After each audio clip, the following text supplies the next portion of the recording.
ഖുൽനാ യാ നാറു കൂനി ബർദൻ വസലാമൻ അലാ ഇബ്രാഹീം.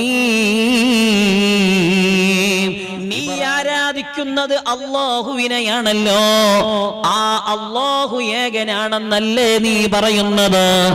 ആ അല്ലാഹുവിൽ വിശ്വാസമുണ്ടെങ്കിൽ നിന്നെ ആ ദൈവം സംരക്ഷിക്കുമെങ്കിൽ ആ അല്ലാഹുവിനെ വിളിച്ചു നീയൊന്നീ തീയിൽ നിന്റെ കൈവെക്കാമോ? ഖാജാതങ്ങളതാ ആ കൂട്ടത്തിലുള്ള ഒരു കുട്ടിയെയും എടുത്ത് ഈ തീയിലങ്ങു ചാടി. ഖാജാതങ്ങൾക്ക് അല്ലാഹു സുബ്ഹാനഹു വ തആല തീനെ തണുപ്പാക്കുകയാണ്. ആ ഒരു നിമിഷം കണ്ട് അനേകായിരം ആളുകൾ പരിശുദ്ധമായ മതത്തിലേക്ക് വരികയാണ്.